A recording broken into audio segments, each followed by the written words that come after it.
తిరిగి BCN news కి స్వాగతం. విశాఖపట్నంలో జాతీయ స్థాయిలో సృజన 2026 పేరిట జరిగిన జాతీయ స్థాయి మోడల్ ఎక్స్పోలో భీమవరం సాగి రామకృష్ణరాజు ఇంజనీరింగ్ కళాశాల విద్యార్థులు అండర్ వాటర్ వెల్డింగ్ లో డ్రోన్ టెక్నాలజీని ఉపయోగించి ప్రదర్శించిన మోడల్ ఎక్స్పోకు ప్రథమ బహుమతిగా 25,000 రూపాయల నగదు అందుకున్నారని కళాశాల ప్రిన్సిపల్ డాక్టర్ కెవి మురళీకృష్ణరాజు చెప్పారు. అదేవిధంగా అండర్ వాటర్ డ్రైన్ వెల్డింగ్ లో IoT టెక్నాలజీతో వెల్డింగ్ ప్రక్రియను బయట నుండి చూసే విధంగా చేసిన ప్రెజెంటేషన్ కు రెండవ బహుమతిగా 8,000 రూపాయల నగదు అందుకున్నట్లు చెప్పారు. Mechanical engineering assistant professor doctor K Tarun Kumar mentor గా విద్యార్థి బృందం ఫైనల్ ఇయర్ మెకానికల్ కి చెందిన వి Vasudevarao, G Abhinav Karthik Chand, K Gautami, K Manishri బృందం ఈ పోటీలో పాల్పంచుకున్నారని mechanical engineering head doctor K Sitaramaraju చెప్పారు. జాతీయ స్థాయిలో AICTE ఆంధ్రప్రదేశ్ ఉన్నత విద్యామండలి సహకారంతో ABVP SUBSCRIBE ఆధ్వర్యంలో జరిగిన ఈ పోటీలు ఈ నెల 3వ తేదీ నుండి 5వ తేదీ వరకు జరిగినట్లు చెప్పారు. విజేతలను కళాశాల డైరెక్టర్ డాక్టర్ ఎం జగపతిరాజు అభినందించారు. 5వ తారీఖు దాకా సృజన సాంకేతిక విద్యా పరిషత్ ఇంజనీరింగ్ కాలేజీ వైజాగ్లో జరిగింది. ఈ సందర్భంగా మా college mechanical department students final year, second year students కూడా ఉన్నారు. దాంట్లో పార్టిసిపేట్ చేసి under water drone for welding ఒక ప్రాజెక్ట్ లైవ్ మోడల్, దాంట్లో ఫస్ట్ ప్లేస్ వచ్చింది. Next under water drone with live feed using IoT. This is also in this paper presentation we got second place. In this regard, I would like to congratulate them, all the students, and at the same time the mentor and also the HOD of mechanical engineering. In this regard, I wish all the students all the best for the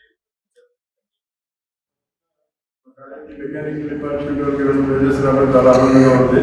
so ఈ సందర్భంలో ఎడ్యాన్ని అలాగే faculty కోఆర్డినేటర్ని అలాగే ఎవరైతే పిలుస్తున్న students వాళ్ళకి కూడా congratulations. So ఈ సందర్భంగా AICTEని అలాగే ABVP అండ్ యునివర్సిటీ అనే ఆర్గనైజ్ చేస్తున్నారు కాబట్టి వాళ్ళకి కూడా కంగ్రాచులేషన్స్. ఈరోజు ప్రజెంట్ సినారియోలో AICTE కానీ BBC కానీ లేదా AP state council for higher education కానీ అన్నీ కూడా కృష్ణ భారత్ 2047 అనే కాన్సెప్ట్ తోటి పనిచేస్తున్నాయి. సో దాంట్లో భాగంగానే ఈ రెండు కూడా కండక్ట్ చేయడం జరిగింది.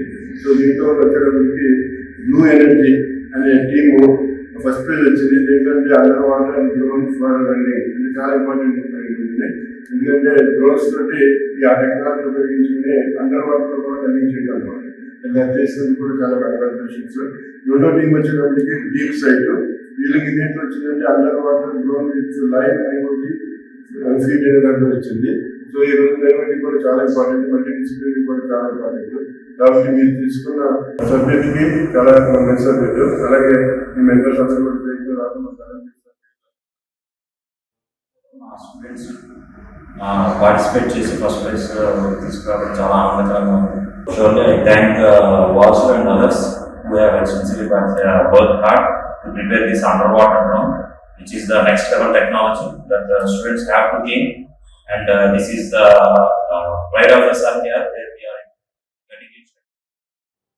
నుంచి 5వ తారీఖు వరకు విశాఖపట్నం సాంకేతిక ఇంజనీరింగ్ కళాశాలలో జరిగిన Srujana 2026 state level mega exhibition cum technical సింపోజియంలో మా కళాశాల SR ఇంజనీరింగ్ కళాశాల మెకానికల్ డిపార్ట్మెంట్ స్టూడెంట్స్ పార్టిసిపేట్ చేయడం.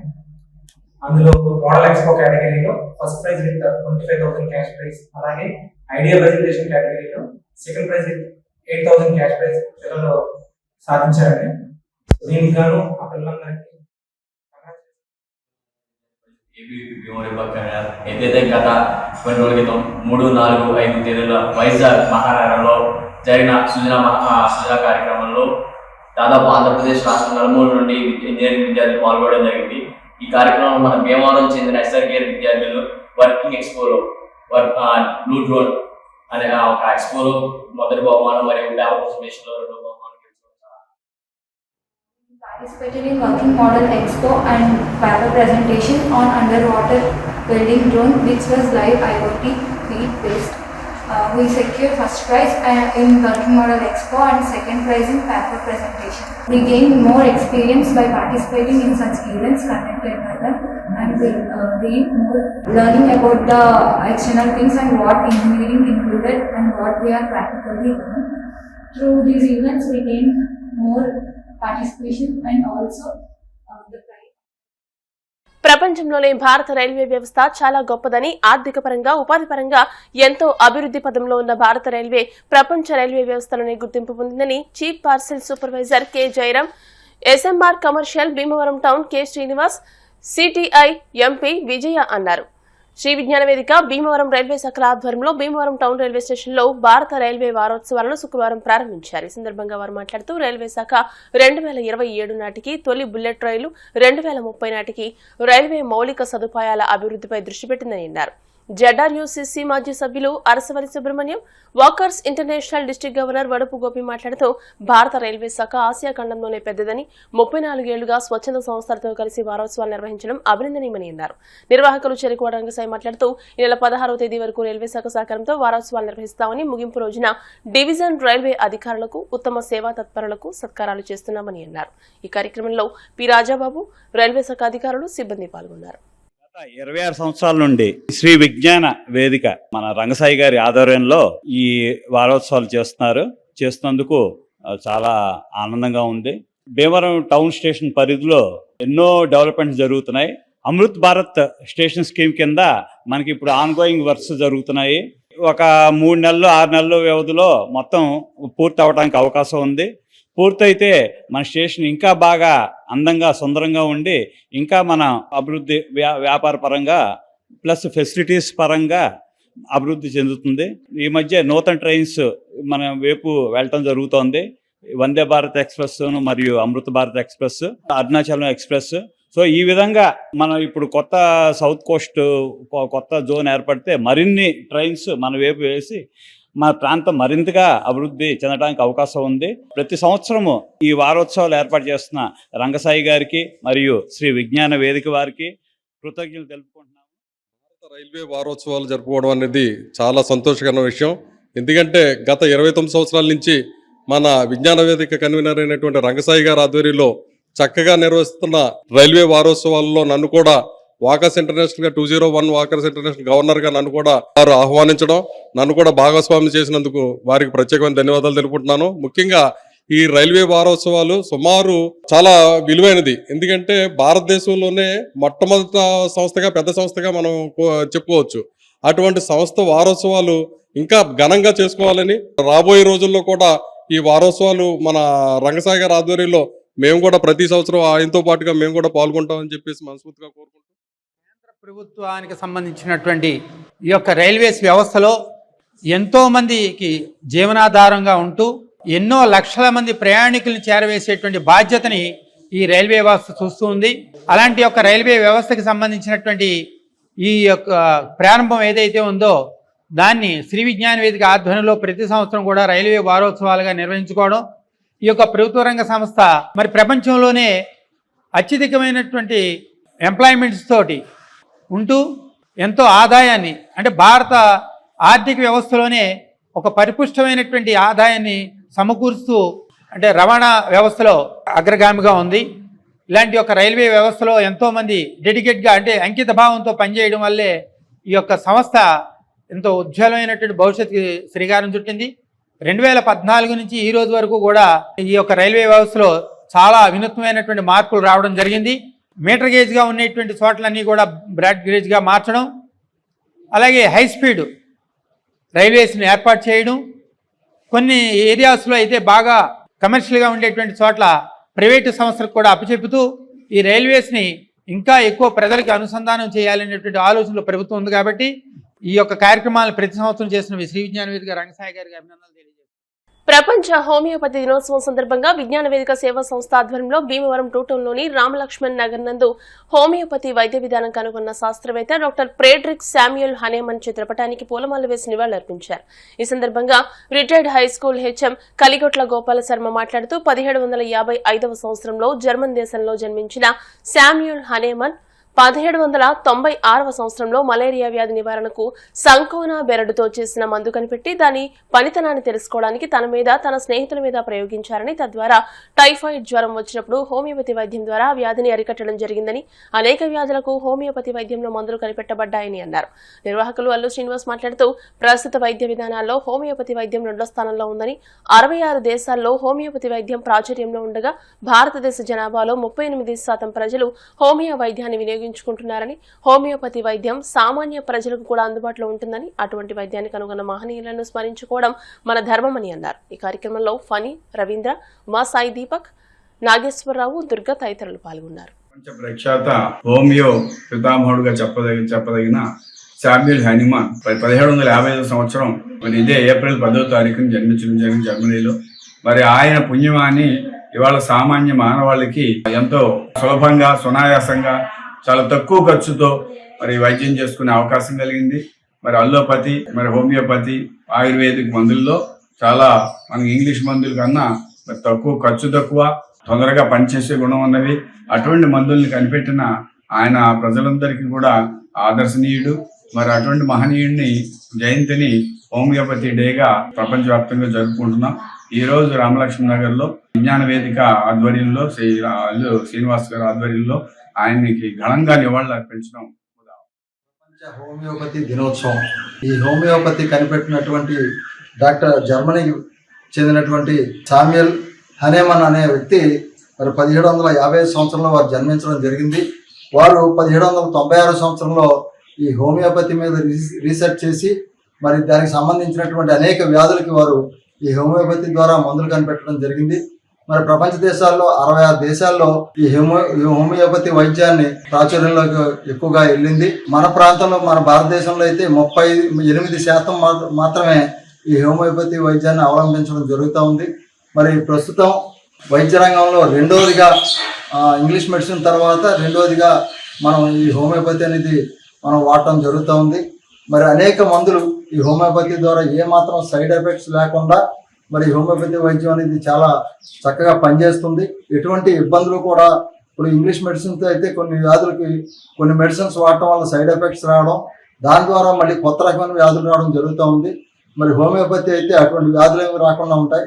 మరి వాళ్ళు ప్రారంభంలో మందులు కనుగొన్నప్పుడు, మరి శామ్యూల్ హనీమాన్ అన్న ఆయన మందులు కనుగొన్నప్పుడు కొన్ని మందులు ఎలా పనిచేయాలనేది ఆ విషయం మీద రీసెర్చ్ చేసినప్పుడు వారి మీదే ఆయనే స్వయంగా తన మీద ప్రయోగించుకుని తన స్నేహితుల మీద రీసెర్చ్ చేసి ఆ మందుల్ని మళ్ళీ మానవాళికి అందించడం జరిగింది.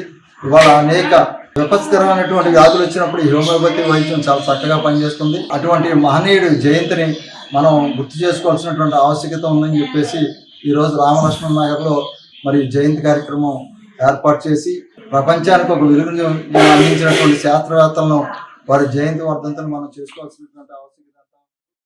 భీమవరం హౌసింగ్ బోర్డు కాలనీలో వేంచేసి ఉన్న శ్రీ పద్మావతి సమేత వెంకటేశ్వర స్వామి మందిరంలో ఈ నెల 11వ తేదీ నుండి స్వామివారి బ్రహ్మోత్సవాలు జరగనున్నాయి. ఈ సందర్భంగా పద్మావతి మహిళా పారాయణ బృందం అందరూ కలిసి ఇంటింటికి శ్రీవారి బ్రహ్మోత్సవ ఆహ్వాన పత్రిక అనే కార్యక్రమంలో భాగంగా కాలనీలోని ప్రతి ఇంటికి వెళ్లి మహిళలకు బొట్టు పెట్టి స్వామివారి బ్రహ్మోత్సవాలకు విజయాన్ని ఆహ్వానించారు. తొలుత స్వామివారి ఆలయంలో భక్తుల సహకారంతో సమకూర్చిన 30,000 రూపాయల పట్టు వస్త్రాలను బ్రహ్మోత్సవాలకు వినియోగం చేసే గొడుగులను ఆలయానికి సమర్పణ చేశారు. ఈ కార్యక్రమంలో ఆలయ అధ్యక్షులు కంతటి వెంకటరాజు, ఆలయ అర్చకులు పానింగిపల్లి శ్రీనివాసాచార్యులు, కార్యదర్శి కుక్కల బాల వెంకటరత్నం, సరిపడకల రామారావు, కడలి వెంకటేశ్వరరావు, కేవీఎస్ భాస్కర్రావు, జానపాటి మధు, మట్ట నళినీమోహన్, అల్లూరి బంగారాజు, మారిశెట్టి రాంప్రసాద్, మామిడిశెట్టి జయకుమార్, కోడి వెంకట్రావు, కడలి ఫణి కుమార్, పావిరాల సత్యనారాయణ భక్తులు పాల్గొన్నారు. జిల్లా హౌసింగ్ బోర్డు తిరుపతిగా పేరుగాంచినటువంటి శ్రీ పద్మావతి సమేత వెంకటేశ్వర స్వామి వారి యొక్క సన్నిధానంలో 15వ వార్షిక కళ్యాణ బ్రహ్మోత్సవంలో పురస్కరించుకుని శనివారం రోజు స్వామివారికి అంగరంగ వైభవంగా పెళ్లి కుమారుడు, పెళ్లి కుమార్తెలు చేసేటువంటి విశేషమైనటువంటి కార్యక్రమంతో ఆలయంలో ఆలయ అధ్యక్షులు కంతేటి వెంకటరాజు గారు, కమిటీ సభ్యులు పర్యవేక్షణలో దాతాల సహాయ సహకారములతో భగవత్ వైకానస ఆగమ శాస్త్రోక్త మార్గముగా పాంచాహ్నిక దీక్షతో 7 రోజుల పాటు ఒక్కొక్క రోజు ఒక్కొక్క రకమైనటువంటి విశేషమైనటువంటి కార్యక్రమములు, 5 రోజులు దీక్షా కార్యక్రమములు, తదుపరి స్వామివారి యొక్క అఖండ సమారాధన కార్యక్రమం, ఇవన్నీ కూడా వారం రోజుల పాటు స్వామివారికి విశేషమైనటువంటి కైంకర్యములు అన్నీ కూడా జరుగుతాయి. కావున స్వామివారికి, అమ్మవార్లకు, మూలమూర్తులకు, ఉత్సవమూర్తులకు, విజయ గణపతి స్వామి వారికి, అన్ని దేవతామూర్తులకు కూడా అలంకరించుటకు సాంప్రదాయబద్ధంగా ముందుగానే అన్ని నూతనమైనటువంటి పట్టు వస్త్రాలన్నీ కూడా సమకూర్చడం జరిగింది. దాతల సహకారంతో స్వామివారి యొక్క విశేషమైనటువంటి యొక్క కార్యక్రమం నిర్వహించుటకు మహిళామణులు పద్మావతి మహిళా పారాయణ సేవకులందరూ కూడా ఆలయానికి విచ్చేయడం జరిగింది. ఇంటింటికి శ్రీవారి ఆహ్వాన పత్రికను, బ్రహ్మోత్సవ పత్రికను అందచేయాలి అనేటువంటి కార్యక్రమానికి శ్రీకారం చుట్టడం జరిగింది. కావున ఈ యొక్క విశేషమైనటువంటి కార్యక్రమంలో భాగంగా శనివారం ఉదయం 10:30 స్వామివారిని పెళ్లి కుమారుడు, అమ్మవారిని పెళ్లి కుమార్తెను చేసేటువంటి వేడుక కార్యక్రమానికి అందరినీ కూడా వార్షిక కళ్యాణ బ్రహ్మోత్సవాలు 11వ తారీఖు నుంచి 18వ తారీఖు దాకా జరుగుతున్నాయి.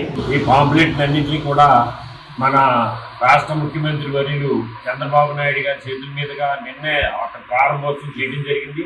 ముందుగా వారికి ఇవ్వడం జరిగింది ఆ పత్రికని. మిగతా మంత్రులందరూ కూడా మన కొండపల్లి శ్రీనివాస్ గారు, మన నిమ్మల రామానాయుడు గారు, మరి కామినేని శ్రీనివాస్ గారు, వీళ్ళందరికీ కూడా ముఖ్య అతిథులందరికీ కూడా నిన్న ఇవ్వడం అక్కడ సెక్రటరియట్లో అందరూ వచ్చి జరగడం జరిగింది. మరి అదేవిధంగా ఈ ఉత్సవాలన్నీ కూడా మరి దాతల సహకారంతో ఇవన్నీ ఈ కార్యక్రమాలన్నీ శాస్త్రోక్తంగా తిరుమల తిరుపతి దేవస్థానం వారు ఇచ్చిన విగ్రహాలకి వారు చెప్పిన విధంగా కూడా ఇక్కడ అన్ని కార్యక్రమాలు చేయడం జరుగుతుంది. 7 రోజులు కూడా భక్తులందరూ మరి స్వామివారి కళ్యాణ బ్రహ్మోత్సవాలకి కమిటీ వారు అందరూ కూడా ఏర్పాట్లు చేయడం జరిగింది. భక్తుల సహకారంతో, దాతల సహకారంతో, అలాగే మహిళా పారాయణ బృందం వారు, మరి శ్రీవారి భక్తులు అందరూ కూడా ఈ కార్యక్రమంలో పాల్పంచుకున్నారు. మిగతా భక్తులు కూడా ఈ కార్యక్రమంలో పాల్పంచుకుని స్వామివారి ఆశీస్సులు పూర్తిగా తీసుకోవాలని తెలియజేస్తూ ఈ బ్రహ్మోత్సవాలు అన్నింటికి కూడా ఇవన్నీ దాతల సహకారంతో జరుగుతున్నాయి కాబట్టి దాతలందరూ కూడా వచ్చి ఇక్కడ కమిటీ వారిని సంప్రదించి మీరు ఇచ్చేటువంటి ద్రవ్యం ప్రతి రూపాయి కూడా వృధా కాకుండా సద్వినియోగం పరిచే విధంగా ఏర్పాట్లు చేయడం జరిగింది. చేసే కార్యక్రమం భగవంతుడు మాకు ఈ సంవత్సరం మాకు అవకాశాన్ని ఇచ్చారండి. మేము కూర్చుంటాము, చేస్తున్నాం ఆ పూజని. మొత్తం అందరూ కూడా విచ్చేసి స్వామివారి ఆశీస్సులు తీసుకుని మీరు వస్తారని చెప్పేసి ఆశిస్తున్నాము. ప్రతి సంవత్సరం కూడా ఈ బ్రహ్మోత్సవాలకు సంబంధించిన ఈ పాంప్లెట్ తీసుకుని ఇంటింటికి వెళ్ళి మేము స్వామివారి యొక్క ఆశీస్సులు తీసుకోవడానికి ప్రతి ఒక్కరూ రావాలని చెప్పి ప్రతి ఇంటికి వచ్చి అందరినీ పిలుస్తున్నామండి. అలాగే ఈ సంవత్సరం కూడా మేమందరం కూడా ఇంటింటికి వచ్చి మిమ్మల్ని ఆహ్వానిస్తున్నాము. అందరూ ప్రతి ఒక్కరూ కూడా వచ్చి స్వామివారి ఆశీస్సులు తీసుకుని మీరు ధరించవలసిందిగా మేమందరినీ కూడా వార్తలు ముగించే ముందు ముఖ్యాంశాలు మరోసారి. గణపవరంలో లయన్స్ క్లబ్ 35వ వార్షికోత్సవ వేడుకలు. Deputy speaker triple R, Unguturu MLA Dharmaraju, APCOB chairman Ganni, 300 మంది విద్యార్థులకు సైకిల్స్ పంపిణీ. నూతన పెన్షన్ల మంజూరుకు కృషి చేస్తా టీడీపీ పొలిట్ బ్యూరో సభ్యురాలు తోట సీతారామలక్ష్మి. పేదామిరంలో రాజ్యసభ సభ్యులు బీద మస్తాన్ రావుతో కలిసి బిఎంఆర్ ఫిష్ ఫీడ్స్ ను ప్రారంభించిన డిప్యూటీ స్పీకర్ రఘురామ.